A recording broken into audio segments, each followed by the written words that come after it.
Hello friends, welcome to my channel. आज हम discuss करेंगे इंडियन इकोनॉमिक डेवलपमेंट के 7th चैप्टर के 3rd पार्ट के बारे में। इसकी 2 वीडियोस ऑलरेडी अपलोड कर दी गई हैं। अगर वो वीडियोस आपने नहीं देखी तो उन सभी वीडियोस का लिंक डिस्क्रिप्शन में गिवन है, आप जाकर देख सकते हैं। आज इस 3rd पार्ट में हम डिस्कस करेंगे 4th topic, that is causes of poverty, यानी वो कौन से मेजर रीजन थे जिसके कारण इंडिया में पॉवर्टी प्रिवेल कर रही थी। बेसिकली हम अपने कोर्सेज को 2 पार्ट्स में डिवाइड कर सकते हैं। ये वो 2 मेजर रीजंस हैं जिसके कारण इंडिया में पॉवर्टी प्रिवेल कर रही थी। First, due to under development of Indian economy. India की इकोनॉमी जो है वो सही तरह से डेवलप कर ही नहीं पाई थी, वो अंडर डेवलप्ड थी, इसीलिए इंडिया में पॉवर्टी प्रिवेल कर रही थी। बिफोर इंडिपेंडेंस इंडिया की इकोनॉमी एक स्टेगनेंट इकोनॉमी थी, यानी एक ऐसी इकोनॉमी जो ग्रो नहीं कर पा रही थी। आफ्टर इंडिपेंडेंस वो अंडर डेवलप्ड इकोनॉमी में कन्वर्ट हुई और काफ़ी देर बाद जाकर इंडिया की इकोनॉमी ने डेवलप करना स्टार्ट किया। ये एक मेजर रीज़न है जिसके कारण इंडिया की पॉपुलेशन पॉवर्टी में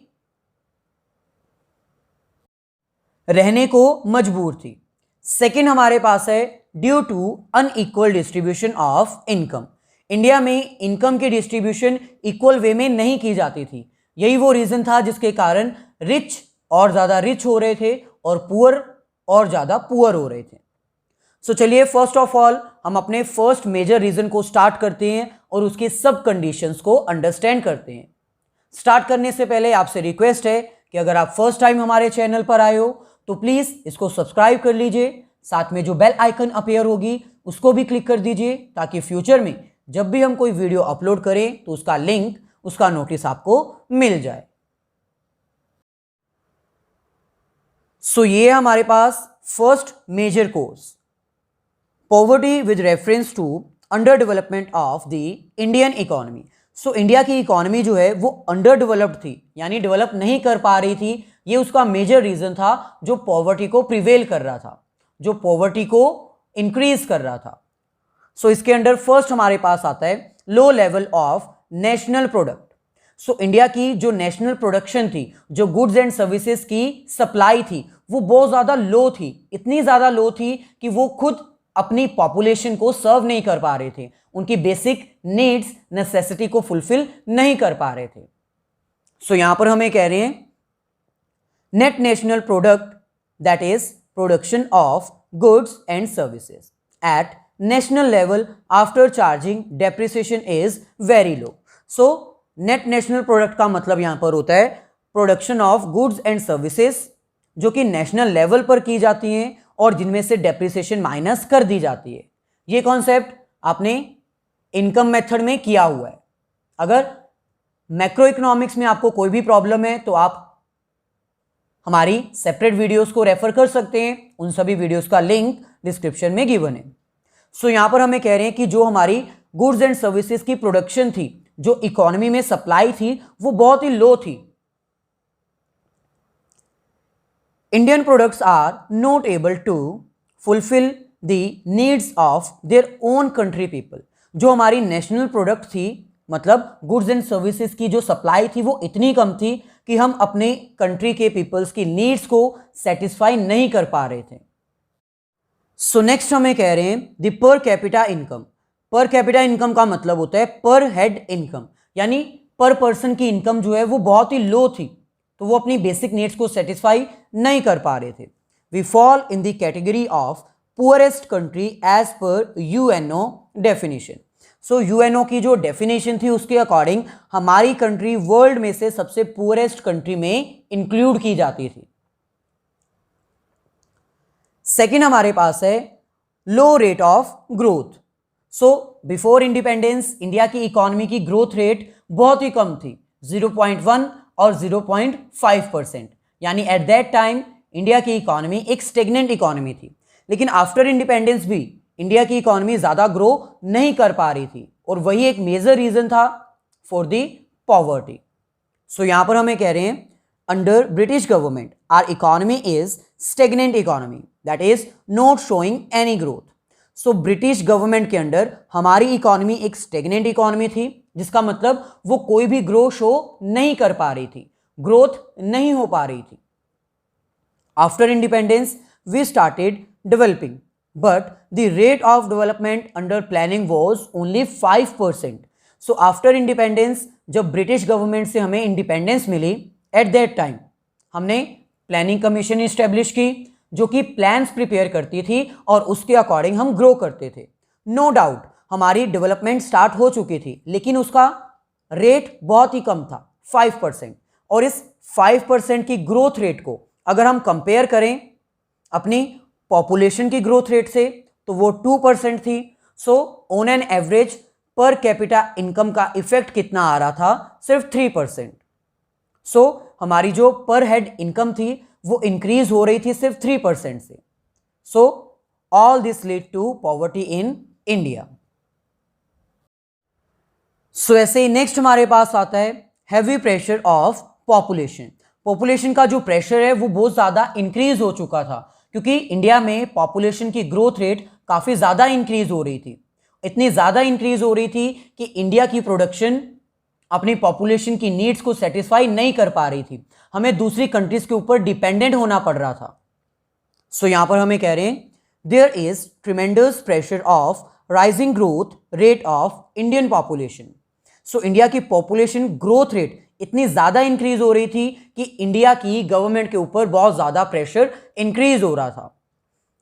Indian productivity is not able to serve their rising population at a rapid pace. So जो ग्रोथ रेट है वो इतनी ज़्यादा हो चुकी थी, इतनी ज़्यादा स्पीड से इंक्रीज हो रही थी पॉपुलेशन कि इंडिया की प्रोडक्टिविटी, इंडिया की प्रोडक्शन अपनी पॉपुलेशन की नीड्स को सेटिस्फाई नहीं कर पा रही थी. All this leads to increase in death rate. अब क्योंकि बेसिक नीड सेटिस्फाई नहीं हो पा रही थी, सो इसीलिए इंडिया में डेथ रेट जो है वो इंक्रीज हो चुका था और साथ ही साथ हम डिपेंडेंट हो चुके थे दूसरी कंट्रीज के ऊपर. And majorly rising in population with no means to fulfil their basic needs. और लास्ट में जो पॉपुलेशन इंक्रीज हो रही थी वो इतनी ज़्यादा रैपिड में इंक्रीज हो रही थी कि उनकी बेसिक नीड्स को हम सेटिस्फाई नहीं कर पा रहे थे. सो ये हमारे पास डाटा है growth rate between 1941 to 1951, that is 1%. लेकिन अब 1991 से 2001 में ये इंक्रीज होकर कितनी हो चुकी है? 2.1%. अगर पॉपुलेशन की बात की जाए तो 1991 में इंडिया की पॉपुलेशन थी 84.63 करोड़, लेकिन 2011 के सेंसस के अकॉर्डिंग, यानी 2011 में जब ये काउंटिंग की गई थी तब ये डाटा कितना आया था? 121 करोड़. सो 2021 में यानी 10 ईयर्स के बाद दोबारा से काउंटिंग की जाएगी और ये अमाउंट जो है, ये नंबर जो है वो इंक्रीज होने वाला है. सो जो प्रेशर है वो पॉपुलेशन का वो बहुत ज़्यादा इंक्रीज हो चुका था, इसीलिए बेसिक नीड किसी की सेटिस्फाई नहीं हो पा रही थी और all this lead to poverty in India. So next हमारे पास आता है इन्फ्लेशनरी स्पिरिल. इन्फ्लेशनरी स्पिरिल का यहां पर मतलब है महंगाई का एक जाल, एक ऐसा सर्कल जिससे बाहर निकलना बहुत ही डिफिकल्ट था. सो इंडिया में इन्फ्लेशन यानी महंगाई बहुत ज़्यादा हो रही थी और इसका मेजर रीज़न क्या था? Growth rate of population. जो इंडिया की पॉपुलेशन है वो बहुत रैपिड स्पीड से इंक्रीज हो रही थी और जब पॉपुलेशन इंक्रीज होती है तो ऑब्वियसली प्रोडक्ट्स की डिमांड इंक्रीज होती है और जब डिमांड इंक्रीज होगी लेकिन मार्केट में उन डिमांड्स को फुलफिल करने के लिए प्रोडक्ट अवेलेबल ही नहीं होगा तो इससे क्या होगा? इन्फ्लेशन होगी यानी महंगाई होगी. सो इन्फ्लेशन के कारण भी पॉवर्टी प्रिवेल कर रही थी क्योंकि वो पर्सन्स जो पॉवर्टी में नहीं आते थे वो महंगाई के कारण पॉवर्टी में आने लगे हैं. सो यहां पर हमें कह रहे हैं inflationary spiral means rotating continuously in the circle of inflation, यानी कॉन्टिन्यूसली एक सर्कल में रोटेट करते रहना और उससे बाहर ना निकल पाना. In India there is continuous increase in the price of product. India में जो प्रोडक्ट्स के प्राइजेज हैं वो कॉन्टिन्यूसली इंक्रीज हो रहे थे. This leads to decrease in the real income of the household sector. अब जब इन्फ्लेशन होती है तो रियल इनकम हमारी डिक्रीज हो जाती है. पहले हम एक प्रोडक्ट 10 रुपीज़ का परचेज करते थे, लेकिन अब वही प्रोडक्ट 20 रुपीज़ का हो चुका है। इट मीन्स हम अपनी बेसिक नीड्स अब सेटिस्फाई नहीं कर सकते क्योंकि वो हमारी पॉकेट से बाहर जा चुका है, हम उसको अफोर्ड नहीं कर सकते। So those persons who are above poverty line they also drive down to the poverty. So वो पर्सन्स जो पहले पॉवर्टी लाइन में नहीं आते थे, अबव द पॉवर्टी लाइन होते थे, यानी पुअर्स की कैटेगरी में बिलोंग नहीं करते थे, इन्फ्लेशन के कारण, महंगाई होने के कारण वो भी पॉवर्टी में इंक्लूड किए जाते हैं। और पॉवर्टी का मेजर रीजन क्या है? इन्फ्लेशन। इन्फ्लेशन क्यों आती है? क्योंकि there is continuously rise in the population. So जैसे पॉपुलेशन हमारी इंक्रीज होगी वैसे ही प्रोडक्ट्स की डिमांड इंक्रीज होगी, लेकिन मार्केट में प्रोडक्ट्स तो अवेलेबल ही नहीं है, यानी उनकी सप्लाई नहीं है। सो जब डिमांड ज़्यादा होगी लेकिन सप्लाई नहीं होगी तो ऑब्वियसली इन्फ्लेशन राइज करेगी। नेक्स्ट हमारे पास है chronic unemployment and under employment. So India में अनएम्प्लॉयमेंट और अंडर एम्प्लॉयमेंट प्रिवेल करती थी क्योंकि इंडिया की पॉपुलेशन कॉन्टिन्यूसली इंक्रीज हो रही थी। पॉपुलेशन इतनी ज़्यादा इंक्रीज हो चुकी थी कि उनके लिए एम्प्लॉयमेंट अपॉर्चुनिटीज़ क्रिएट करना इम्पॉसिबल हो चुका था। सो अगर इंडिविजुअल्स के पास एम्प्लॉयमेंट नहीं होगी, यानी उनके पास कोई सोर्स नहीं होगा इनकम का, और अगर कोई सोर्स नहीं है इनकम का तो वो अपनी बेसिक नीड्स सेटिस्फाई नहीं कर पाएंगे, और अगर वो बेसिक नीड्स सेटिस्फाई नहीं कर सकते तो वो कौन सी कैटेगरी में बिलोंग करते हैं? पॉवर्टी में। सो अनएम्प्लॉयमेंट होना और अंडर एम्प्लॉयमेंट होना भी एक मेजर रीजन था जिसके कारण पॉवर्टी रेट जो है वो कॉन्टिन्यूसली इंक्रीज हो रहा था। सो continuously increase in the population leads to increase in the unemployment level in the country. So क्योंकि कंट्री में पॉपुलेशन जो है वो कंटिन्यूसली इंक्रीज हो रही थी, इसीलिए कंट्री में अनएम्प्लॉयमेंट लेवल भी इंक्रीज हो रहा था। Still India is under chronic stage as there is continuous increase in the level of unemployment. अभी भी आफ्टर इंडिपेंडेंस अभी भी इंडिया की सिचुएशन क्रॉनिक स्टेज वाली है, यानी यहाँ पर अभी भी बहुत ज़्यादा अमाउंट में अनएम्प्लॉयमेंट लेवल प्रिवेल करता है। और ये हमारे पास डाटा है 2011 एंड 12 के according 2.5 crore individuals are unemployed, और 2016 तक के डाटा के अकॉर्डिंग ये हमारे पास कितना है? 4.35 करोड़, यानी ये इंक्रीज हो रहा है continuously. So all this further leads to increase in the poverty. So next यहां पर आपको अनएम्प्लॉयमेंट और अंडर एम्प्लॉयमेंट का मीनिंग जो है वो क्लैरिफाई होना चाहिए। अनएम्प्लॉयमेंट का मतलब है एक ऐसा पर्सन जो विलिंग है, जिसके पास कैपेबिलिटी है, नॉलेज है, वो वर्क करना चाहता है लेकिन उसको वर्क नहीं मिल रहा, उसको हम अनएम्प्लॉयमेंट बोलते हैं। और दूसरी तरफ अंडर एम्प्लॉयमेंट का मतलब है एक ऐसा पर्सन जो कोई वर्क में काम तो कर रहा है, उसको जॉब तो मिली हुई है लेकिन वो फुल फ्लेज जॉब जो है वो नहीं कर पा रहा, उसको पार्ट टाइम जॉब मिली हुई है, या फिर जो जॉब वो कर रहा है वो इतनी सफिशिएंट नहीं है कि उसकी बेसिक नीड्स को सेटिस्फाई कर पाए। सो उसको हम कहते हैं under employment. So unemployment means a person is willing to work and also has capability to work but does not find a job. ऐसा पर्सन जो काम करने के लिए रेडी है, जिसके पास कैपेबिलिटी भी है लेकिन उसको जॉब नहीं मिल रही। Under employment means a person is having job but not for full time, not able to satisfy their needs, still searching for the job. Unemployment का मतलब है एक ऐसा पर्सन जिसके पास जॉब अवेलेबल तो है लेकिन वो फुल टाइम जॉब नहीं है, उस जॉब से उसकी बेसिक नीड्स सेटिस्फाई नहीं होती और वो अभी भी जॉब ढूंढ रहा है, सर्च कर रहा है। सो नेक्स्ट हमारे पास आता है कैपिटल डेफिशिएंसी। किसी भी कंट्री को ग्रो करने के लिए वहां पर कैपिटल जो है वो इन्वेस्ट करनी होती है। डिफरेंट इंडस्ट्रीज को कैपिटल इन्वेस्ट करनी होती हैं, अपने प्लांट्स इस्टेब्लिश करने होते हैं ताकि एम्प्लॉयमेंट अपॉर्चुनिटीज प्रोवाइड किए जा सकें। लेकिन इंडिया में पॉवर्टी का मेन रीजन क्या है? Capital deficiency.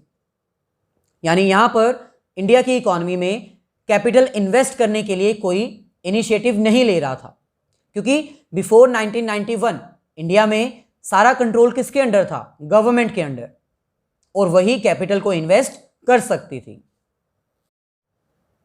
सो यहां पर हमें कह रहे हैं capital deficiency means lack of capital to invest in the economy for the growth purpose. So किसी भी इकोनॉमी को ग्रो करने के लिए वहां पर कैपिटल का इन्वेस्टमेंट करना बहुत ही जरूरी होता है, ताकि कैपिटल इन्वेस्ट करने से न्यू प्लांट्स इस्टेब्लिश किए जा सकें, न्यू इंडस्ट्री इस्टेब्लिश की जा सके और उस न्यू इंडस्ट्री में अनएम्प्लॉयड पर्संस को एम्प्लॉयमेंट प्रोवाइड की जा सके। लेकिन इंडिया में कैपिटल की डेफिशिएंसी थी, यानी इन्वेस्टमेंट की ही नहीं जाती थी। Increase in the capital in the market will increase the growth process of the economy. अगर इंडिया में कैपिटल को इंक्रीज किया जाता, इन्वेस्ट किया जाता, तो इस मार्केट में भी ग्रोथ प्रोसेस इनिशिएट किया जा सकता था and also provide employment opportunities to the population, जिससे कि एम्प्लॉयमेंट अपॉर्चुनिटीज क्रिएट की जा सकती थी और अपॉर्चुनिटीज प्रोवाइड की जा सकती थी। But the flow of capital is very low which leads to low level of employment. लेकिन इंडिया में कैपिटल की डेफिशिएंसी थी, यानी ज़्यादा इन्वेस्टमेंट नहीं की गई थी, इसीलिए ज़्यादा एम्प्लॉयमेंट अपॉर्चुनिटीज क्रिएट नहीं हुई। Hence all this lead to high level of poverty in India. So ये वो रीज़न था जिसके कारण इंडिया में पॉवर्टी लेवल जो है वो कॉन्टिन्यूसली इंक्रीज हो रहा था। सो ये हमारे पास डाटा है। अगर कैपिटल हम कम इन्वेस्ट करेंगे तो मार्केट में इनकम का फ्लो नहीं हो पाएगा, यानी लेवल ऑफ इनकम इंक्रीज नहीं होगा। लेवल ऑफ इनकम इंक्रीज नहीं होगा तो मार्केट में किसी को एम्प्लॉयमेंट नहीं मिलेगी, और अगर एम्प्लॉयमेंट नहीं होगी तो वो क्या कारण होगा? पॉवर्टी का। सो ये हमारा आज कॉन्सेप्ट था। फर्दर रिमेनिंग कॉन्सेप्ट हम इसके 4th पार्ट में कवर करेंगे। अगर वीडियो अच्छी लगी है तो प्लीज़ हमारी वीडियोस को लाइक कर दीजिए और अपने सभी फ्रेंड्स के साथ शेयर कर दीजिए।